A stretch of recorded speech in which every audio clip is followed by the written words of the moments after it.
I'm amazed, Terry, that we're starting just 1 minute late today, to be honest with you, my friend. Oh, my Lord. Some days, woo! Do we all There's have a those lot. days, I'm sure, huh? Oh, yeah. There's a lot to get done today. So, Well, it's just one of those days where it's just like I feel like I have a left foot on both my hands and feet and on my right foot. So not just two left feet, it's just four left claws. I guess. I don't know. Unbelievable day. I woke up in an unexplained pain in my back. I don't know, getting old, man. It's just terrible. it is. It really is. I hate it. Mick Jagger had it right, and that was when he was like a teenager. Yeah. Getting old is a drag. You know what I'm saying? Mm-hmm. I do. do. And indeed, it is a drag. Well, yesterday we hit the first leg and the last leg of our Parks Pick 4. Yep. Both of them were decent payouts, right? It was a $9 horse, $8 horse that won the first one, and a $14 horse that won the last leg. Yeah. But just trying to get the middle two in there was a little bit of an effort. It was, yeah.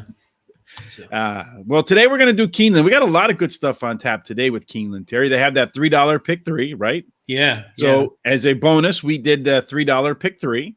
We have a pick 4. And then, of course, we have our 3P parlay. So it should be a pretty fun day. We got a lot of ground to cover, so we better get going right away, right? I'm ready. So the first thing I want to talk about today is the Breeders' Cup Challenge. Today was supposed to be the last race.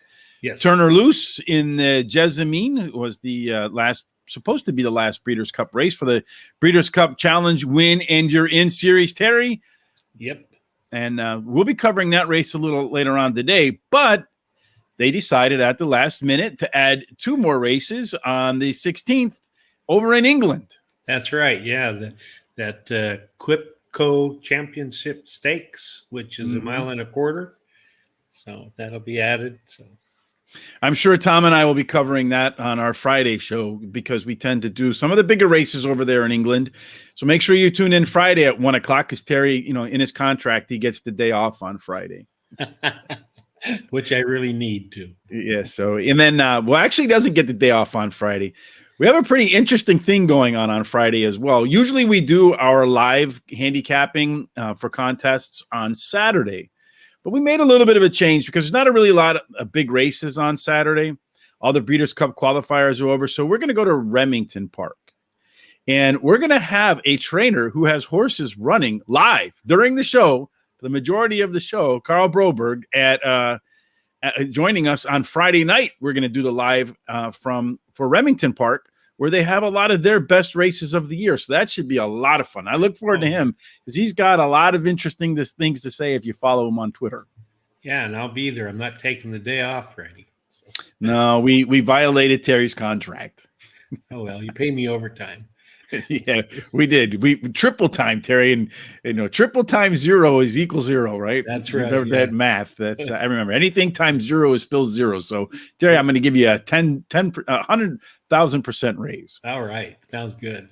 Yeah. So it looks like this story is getting a the dead horse approach now. Sorry for the bad horse racing pun, I guess. But it looks like everything could come to a head for Bob Baffert in January. Yes, and that's kind of unusual that they set it up all the way in January. But I'm sure they did that because of different reasons, like the Breeders' Cup, that sort of thing. So, yeah, they let it play out. I think they want to let them get through the Breeders' Cup, and maybe they're, we don't know what's going on behind the scenes, right? Everybody's posturing in public. I still contend that, although he says he doesn't want to do it, and maybe that's just part of his negotiating ploy. But he says, he wants more Kentucky Derby winners. So you never know what Bob's going to do, what he's got up his sleeve, right? That's right.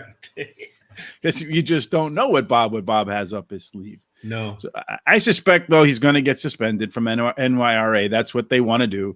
He'll have a chance to present his evidence. They'll probably find his evidence to be less than compelling. And as a result, Bob will be banned from NYRA. For how long, I don't know. And then the folks in California said they'll already follow suit with what happens with Churchill and at New York. So once one domino falls for Bob, they're all going to fall. So what happens after that will remain to be seen. But we already know he won't have a horse in the Kentucky Derby this year. So that's one thing. Well, he might, but he might have it with some other trainer taking it there. Oh yeah, maybe you and I could train it. What do you think, Terry? You want to go? Yeah. Bob, if you're listening, Terry and I are willing to train your horses. That's We'll take them over to the Kentucky Derby, and of course, we'll both dye our hair white so that we can do it in honor of you. What hair? What he's got left? Well, yours is already white. Mine's getting white. there on the corners, Terry. So maybe another couple years it'll be there. So speaking of good bets, Terry, I'm putting us in charge of the horse for Badford's Barn would be a good bet for him. Yeah. But yesterday, how did your best bet play out? Well, my best bet yesterday, actually, my top pick did not get in the money, but my second pick ran third, paid $280, and my third pick ran second and paid $370. So it didn't do great. But today's pick of the day, I chose Indiana Grand, race number 4. Wait a minute. That doesn't seem right. I think I did. Well, it says Keeneland on the thing here, Terry. Yeah, so I chose Keeneland. I'm sorry, because I wanted to do the pick, start with the pick 5. And so I like the entry, the 1A1 entry, but I like First Course the best. Won a race at Keeneland at 1.5 miles, which is today's distance. And he has one of the best turf speeds among today's starters. And then number 3, Enjoy It While You Can, is 1 for 1 at Keeneland and can lead or come from off the pace. He's very versatile that way. And then number 9, Spanx Legacy, finished third in his last Kentucky Downs race, closing at 7 furlongs. And now he stretches out, which I think can help him. You think the stretch out's the angle on that one, huh? I do, yeah. Mm-hmm. All right. Well, let's talk about some angles, Terry, for our pick. I mean, we got just the action pack today in terms of picks and all that sort of stuff. So we're going to go to Keeneland for race number, and I don't know what is going on with my screen here today. I'm having so many problems with the computer today. It didn't want to work. Things don't want to download. And I've talked about this before, but its computer just updates like whenever it wants, and it's like it knows I'm about to do something, and it just does it like at the worst possible moment, and it drives me absolutely bananas. But I'm gonna get a new computer, like with a remote control that only I can do stuff with it. I think that's the only option.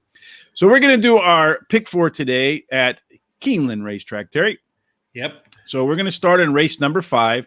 The one horse I believe is scratched at 6.5 furlongs on the main track. And when you look at the bias for that, so far they've run 10 races, 40% of them, 4 of them have gone wire to wire. The rail has yet to win, and it looks to me like you kind of want to be middle speed from 2 to 7. There are only 7 horses in this field. The average winner is probably around 3rd at the quarter pole, 2nd at the half-mile marker. So that's a kind of sense of what you're looking at there, Terry. Mm-hmm. There is a horse in here that is the prohibitive favorite. That's number 7, One Fast Cat. What do you think about One Fast Cat? Actually, I actually like that horse, but I thought it was number 6. Is he? Oh yeah, it's a 6 horse. What did I say? Okay. 7? Yeah. Yeah, there isn't a 7 horse, so I don't know what I'm talking about. I told you, it's a crazy day. My back doesn't want to work. My brain doesn't want to work. Nothing wants to. Brisnet didn't want to work. Nothing wants to work today, Terry. I know. Even so, on those kind of days, like that's when everything else does work. Yeah. I understand. I'm having that kind of day too because I was trying to give you a race at Indiana Grand that I didn't even have. Yeah. Well, anyway, that's how it's going to be, huh? Yeah. In the race number 5, number 6, One Fast Cat. Yeah, I think that horse is, to me, almost a standout. He's finished in the money 100% of the time in his short career, winning one of those races and improving his speed number in each race. He has the highest last race speed rating, and his best dirt speed is the fastest among today's starters. All right. So, looking at this, Terry, the question is who can go next, right? Yes. Who's going to beat him? So if you had to pick one to beat the One Fast Cat, who would you pick to beat him? Number 4, Mist of Time. He's finishing the money on the dirt in his last 6 races, finishing 2nd at today's distance. He has a bullet workout on September 10th, 1 minute flat, breezing, best of 22.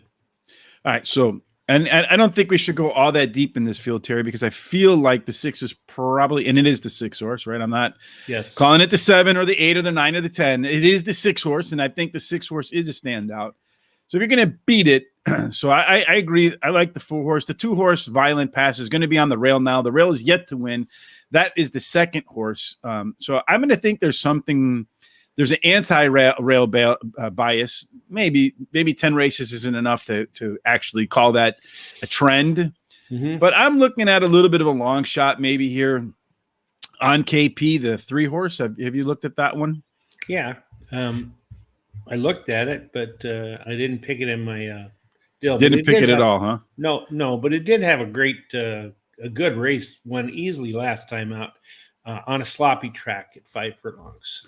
Well, what I like about the horse, Terry, is 3 consecutive speed figure increases. So if it steps up again, and it also improved its pace numbers internally, and then since its last race, put a bullet workout. Now, I know I said FanDuel, and FanDuel's not Keeneland by any stretch of the imagination.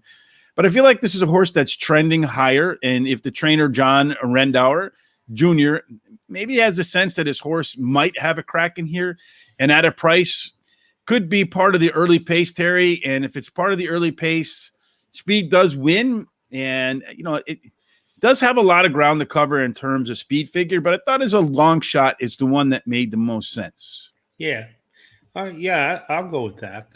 That looks. Well, I don't know how many horses we want to put in here. We'll revisit this after we go down a little bit. But put it to the side. Is there any other horse that you thought about in here? Just the number 2, only because it's got the early speed, or it can come from off the pace. It's kind of versatile that way. So I but I was lukewarm on him. It wasn't like it had to be. He likes to break on top and lead all the way usually. Mm-hmm. And he ran 2nd versus similar in last race at 7 furlong. And now he cuts back to 6.5 furlongs. And I think that'll help his case.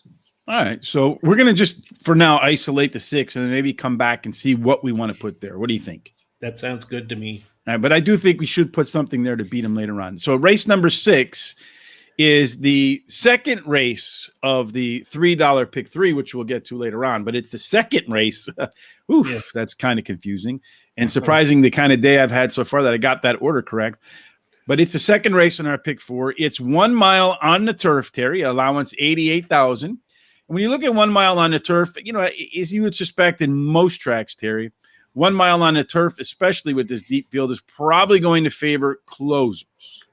And that's what's happened so far at the meet, because there's only been 8 races, but 2/3 of them, or 6 of them, have been won by horses that come from off the pace, with the average winner 4th at the quarter-mile marker and about 3rd at the half-mile marker. Yes, I agree. But unlike the shorter race, the rail has disproportionately won so far. Mm-hmm. So who do you like as your top choice here?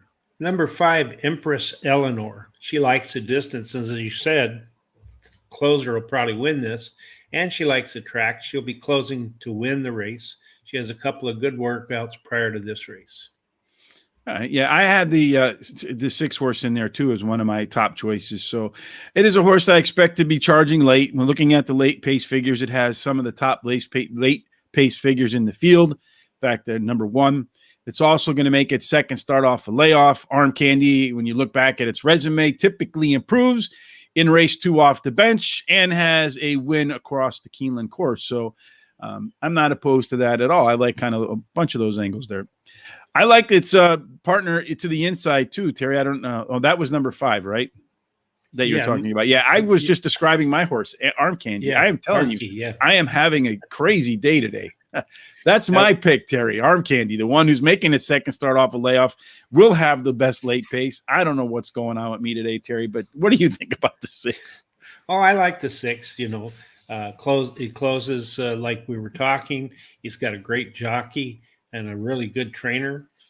He has the highest last race speed rating.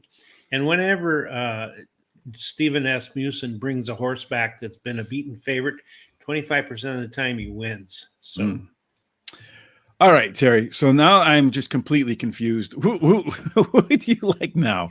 Okay, I like number 10, Some Summers. She finished a nice 3rd last out on the turf at today's distance, which she likes. And during her time, she's finished in the money 70% of the time during her career, winning 24% of the races. Mm-hmm. I had the 10 horse in there too, Terry, as my second choice with Irad Ortiz in there. Will be closing, has done well at the distance, finishing in the money 6 of 9. So that's a pretty good number right there, 2/3, 67% of the time. Coming off the bench, I look back, and when you look at the horse, when it's running fresh with a little bit of a break, when it comes off, it's done well. It had to win. A second by a half a length. Last time out, it was the first time off a little bit of a break. Did close, but it ran into some kind of trouble later in the race. So I feel like if it gets a cleaner trip, Irad probably has a way to bring this horse to the wire. Yeah. So my fourth choice here, Terry, would be a horse that always beats us, number 9. All right. Which looks like 7s, though, are starting to take in that company there. Yeah. But this is a horse that it absolutely will be another one that wants to fly late. If you look at the last time, the horse was checked repeatedly and still managed to finish second. And it seems to me whenever this horse runs more than a sprint, so if you look back at most of its mile races, it seems to be a mile or more is the right distance for Timeless Rose. It looks to me like Timeless Rose, she doesn't like the 4-year-old, doesn't like the sprints, likes the routes, likes the grass routes at that.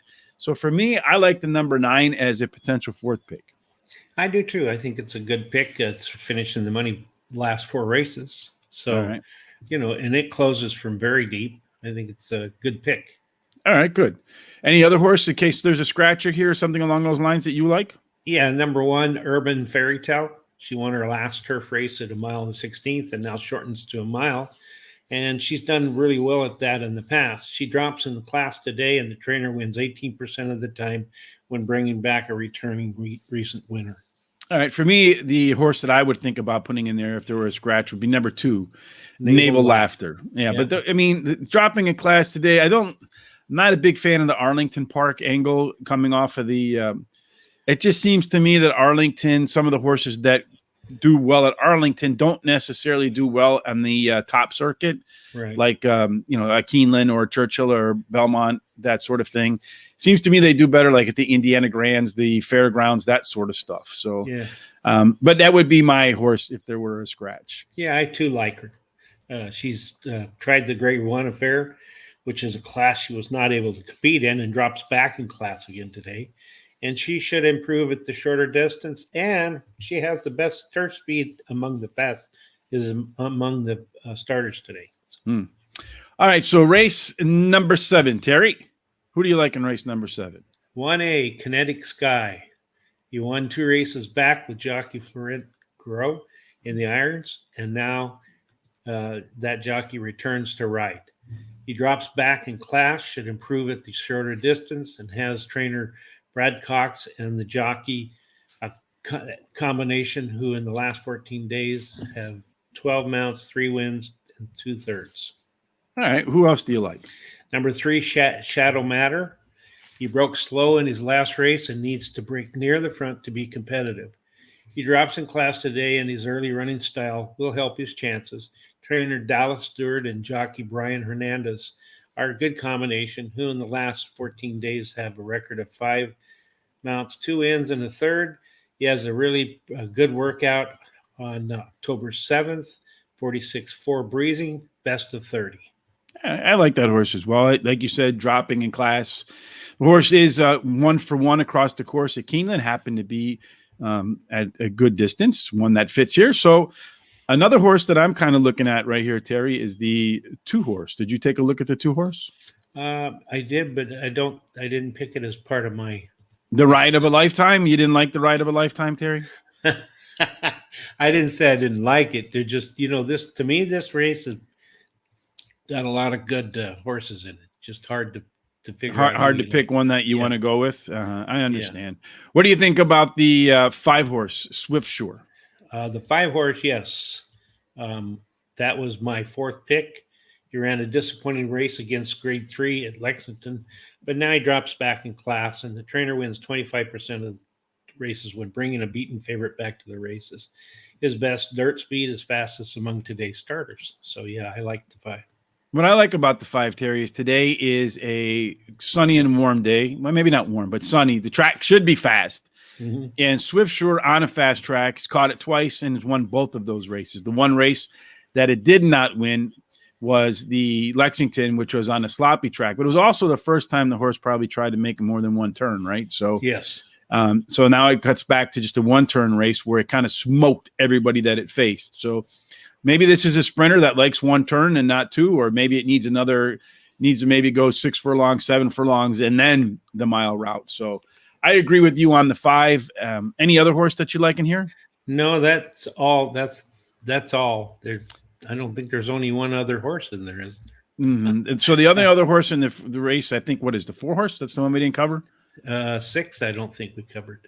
The 6 horse. So do we talk about the 4 then? Oh, I don't know if we did or not, because I do like the 4. That's my second pick, Fire Sword. Yeah, I don't think we spoke at all about the 4. Okay, That's why I'm confused. I'm telling you, it's a very confusing day for me today. Well, Fire Sword is my second pick, and he'll try for the lead to go all the way for the win. And if he gets out there, I don't think anybody's going to get him. But he has the highest last speed rating and drops in class today. Actually, he's my third pick. He's actually your third pick, the 4 horse, Fire Sword. Yeah. I think he's got a lot of early speed. Mammoth Monmouth the last 2 times out, and we've talked so many times about that angle, Terry, where horses that don't get encouragement now are getting encouragement. Right. So I think that could be a positive for that horse who likes to get out of the barn, and maybe a little giddy up with the help of the jockey should be enough to get that horse to the wire, and maybe a little bit more enthusiastic as the race is coming to a close, right? Could be, yeah.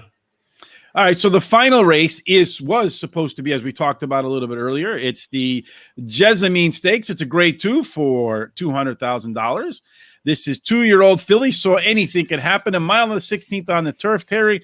This is one where closers are probably going to be key. So Turn Her Loose is the favorite. The horse has run 2 times, basically uncompetitive in terms of what the other horses have been able to do to it. It is going to make its second start off a layoff, Terry. I do think that the horse is the one to beat, so it is in my pick 3. Yeah, and my pick 4. And same with me. It's my top pick, actually. So yeah, us and everybody else, right? Yeah. So who else do you like? Number 12, Dressed. She's won 2 of 3 career races. The trainer wins 22% of the races when bringing back a horse that has won its last race. So. Yeah, I had that as my again. This is a race where I feel like closers are going to be key, but the 12 horse is probably going to be forwardly placed, and there's a little bit of speed in here, so I wouldn't be surprised if the pace is a little bit quicker than maybe they want. But I do like Flavian Pratt; he's a top jockey. Wayne Catalano is out there, obviously trying to get the best jockey. Canon is probably the best horse in his barn, right? I would suspect, or one of them anyway. So another horse for me, Terry, I like is number 10, Misthaven. The horse in its debut was the betting favorite, $180. It went out and made good on that. It is stretching out for the first time, but it did run at that goofy track, not goofy track, but goofy kind of route, if you will, at Kentucky Downs, which I think is a heavier, more difficult course. So I think the fact that it was able to close very sharply into 6 furlongs, which 6.5 furlongs, which is kind of favoring a little bit of some speed when we were looking at the Kentucky Downs meet, which was surprising to me. Usually it's a closer's course. So I feel like the 10 horse is one that's going to be coming on, like a hurricane, in the words of the AC/DC. Yeah. I like the 10 as well. So any other horse that you're thinking about in here? I do. I have a long shot that I like. Number 8, Queen Judith. She won her debut race at Kentucky Downs at 6.5 furlongs, and same as the number 10. And she has a trainer, Mark Cassie, and a jockey, Julian Patro. Julian Laparo. Which is a very good combination. So, so that one's a little bit. I put that one off to the side, Terry, because I have a long shot in here too, Terry, that I like. I'm looking at number 13. Boxing Day. There's another one of those Kentucky Downs horses that wasn't the betting favorite at 6.5 furlongs, but much like the 10, if you look at the 10 horse, I mean, the very similar run way back, and then just a real strong run up to the front. So to me, that's another horse that I like, is the 13 horse. So the question is, Terry, what do you want to do in terms of filling out this ticket? Do you want to do the crazy thing and single up the 6 horse in the first leg and see what happens? Or do you want to take a shot with one other horse and maybe fill 2 in somewhere else? How do you want to play it out? Yeah, I think I always hate to do just one horse in one leg. Okay. So I'd like to put a second horse in the 5th race. So which one would that be for you? Well, for me, it would be the number 4 horse, Mist of Time. Uh-huh. And I think for me, it would be the 3 horse because it's a little bit of a long shot. So we put the 3 and the 4 in there. Okay. Let's start with the 4 horse. We'll put the 4 in there. But if we put the 3 in and the 3 happen to win, that would be a huge ticket-changing type win, right? Yeah, yeah. So that's the reason why I would consider putting that one in there. So on the back end, which would you rather go with, the 8 or the 13? Or do you want to put them both in there and then see what happens? Well, do we have the money to do that? Let's see. So if that's a really good question. So 16 times 5 is what? $90, right? Yeah. So wait, yeah, that's 30. No, that's $80. No, $80. Right? Yeah, $80. 80. So that would be an $80 ticket then, Terry. Even if we put the 8 and the 13 in there? Yeah, because it's a 50-cent, right? Yeah. So it would be, so you got 4 times 4 is 16, right? 16 times 5 is 80. 80. Right? Times 2 is 160 divided by 2. 80. Yeah, let's do that. I like that. We'll put the 8 and the 13 in the back end here. All right. So we're really going to be dependent on that 6 to come home first. So Terry and I in our not Kentucky Downs. I'm telling you, Terry, I think I'm going to go to the doctor after this, but race 5 in Keeneland, our fly 4, we have the 4 and the 6. Race number 6, we have the 5, the 6, the 9, and the 10. Race number 7, we have the 1 and 1A, but I just put the 1A in there because that was the choice of the 2 horses. Though Terry's philosophy on that is if the trainer scratches the 1A, then the 1 is probably going to end up being the better horse, right? Yes. So here we have John Wilbank says he loves the 2 Naval Laughter. So maybe keep that in mind, folks. And then in race number 7, again, 1A, the 1 to 1A with the 3, 4, and 5. And then in race number 8, we have the 3, the 8, the 10, the 12, and the 13. So some really good coverage, Terry, if we get to race number 8. That's it. Yep. And again, folks, I'll leave that up for just a quick second. Not everybody likes doing pick 4s. They're a little bit expensive. And when you have fields, big fields, so 10 by 10 by 10 by 10, just doing the math, that's 10 times 10. That's 100 times 10 times 1,000 times 10. That's 10,000. That means there's 10,000 possible combinations for these horses to come in, right? Yep. So that's a lot of different combinations. So they're very difficult to hit. And that's why, you got to get coverage and they can get a little bit expensive. But these are also, when Terry and I are talking about this, races you can look at you can look at doubles, you can look at exactas, trifectas. Heck, you can even do 10-cent superfectas, right? That's right. Yep. Yeah. And actually, the guy, I'm going to confirm that he said he liked the 2 Naval Laughter. That's in the 6th race. Mm-hmm. And I liked it too. It was my 4th pick. So just to let. Yeah, I had it in there too. So let's keep an eye on that one, Terry. I hope it doesn't. It's not the silver bullet through the heart of us vampires. I'm hoping not. Sorry, John. All right. Well, you don't have to be sorry, Terry. I mean, that's horse racing, right? Everybody has their own ideas of what works and what doesn't work. So the idea is to come, listen. Maybe we confirm something you believe, or we give you something to think about, right? Or we give you absolute fades. Like, get the heck away from that horse over there, for sure. We also talked to Terry and I. We talked about that Keeneland. Keeneland has that new $3 pick 3, right? Mm-hmm. Yeah. So it's a minimum $3 bet. It's the last 3 turf races of the day, and it also has only a 15% takeout. So here's what Terry and I did for that Keeneland pick 3. In race number 4, we both like the 1, the 1A. Terry likes the 2 and the 3. I have 1A, 1, 1A, and the 6 and 9. In race number 6, which is the second leg. And just as a kind of heads up, you can't bet it on the when you go into like your TVG account or your TV Twin Spires account or whatever account you use. It's a separate track. It's not actually Keeneland. So you have to look for this bet specifically. Right. And then you have the 5 and 6 in race number 6 for me. Terry likes the 3. I like the 3. And then we split on the 10 and 12 on the back end. And then our hot dog pick fours look like this. We both singled the 6 in race number 5. Terry went with the 1, 2, 5, and 10. I went with the 5, 6, and 10. We both had the 2 as our 4th pick.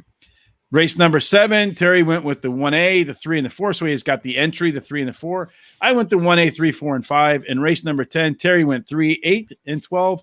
I went 3, 10, and 12. Both of those tickets on the cheap side are $18. So Terry and I left $2 on the table. That's right. One final thing before we got to roll out of here today. Terry, of course, is our 3P parlay. Yesterday, right. I had a winner, and I had a second-place horse and another horse that I think finished 4th. How does yours do? Yeah, I had a winner, and I think a second and a third. So you had the trifecta, but just in different races. Yeah. So who do you like today? Okay, I like in the Indiana Grand. I like in the 5th race, not number 4, Too Bad Justice. And then in the 8th race, I like number 5, Hard Luck Justice. And in the 9th race, which is a quarter horse race, I like Keep the Cartel Plan. Quarter horse racing. Fun. Break straight, we'll go fast. So for me, in spirit of Friday night, when we'll be doing Remington Park live, I went with race number 4. These are our best bets over at on our premium picks page, as well as guaranteed tip sheet. And race number 4, I like the 2-horse Schur's Texas Bling. I probably did that wrong. I don't know what I did there. Race number 6 is Grand Mana. Race number 7, the 3, Haley's Steelman. Speaking of horse racing picks, talking about the premium picks on our page, if you head on over to the premium pick section over at Horse Racing Radar, up here you see premium picks.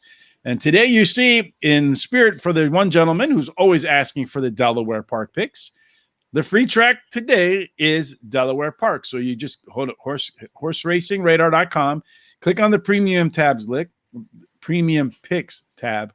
Whew. There's a red icon here for the download. And when you download it, you will see here are our Delaware Park tips, Terry. They're running right now, right? They are, yeah. Has race 1 gone off yet or no? I think it has, yeah. So Delaware Park race 1, it has. Let's see what the results were in race 1. Let me see if it did. I have it on my screen right now. So the results in race number 1 were 1, then 2. So 1, 2. We had them as our top 2 choices, but hopefully we continue to have our top 2 choices hit on the board there today. Before we roll, Terry, any final thoughts? Oh, yeah. If you really like what you saw today, then don't forget to subscribe on YouTube and follow us on Twitter at Racing Radar. And then like us on Facebook, give us a thumbs up at Racing Radar. Yes, if you give us a thumbs up on YouTube, we appreciate that. We can't tell you to do it, but if you did like the show, the thumbs up help us move up their algorithm ranking, so we'll be higher when people search for horse racing. We appreciate that. If you like us on Facebook, when we go live, you'll be notified, so we appreciate that too. Tomorrow, Terry, we're going to be doing Belmont Park for our pick 4, right? Yes, that's absolutely right. Yeah. So if you want to, if you want to throw your pick 4 up on there, right? If you feel like you want to have your picks in there, John, Will Banks, go ahead and send them to me at gtsrichb@gmail.com. We'll put them on the site. We're here as a community to all talk about horse racing. The idea, as Mr. Broberg mentioned, is he's going to come on our show Friday as we're doing a live at Remington Park. If you look on his Twitter feed, he said his idea is to help stuff our pockets full of cash. So our idea here is, as a community, to try to find ways to stuff our pockets full of cash. I couldn't agree with him more. Sounds good to me. I hope everybody stuffs their jeans with cash this week. Yes. I think I'm going to change that to our closing thing right now. You know what I'm saying, Terry? Yeah, I do. Yeah. All right, Terry, anything else? No, just that everybody have a good and safe rest of the week and a great weekend. And I'm looking forward till tomorrow and Friday night. And just everybody have a good time. Yes, absolutely. Have a wonderful hump day. And in the spirit of Geico. And of course, we hope all of our picks and all your picks end up in the winner's circle so that you can stuff your pockets full of cash. We'll see you tomorrow in 23 and 30. Okay.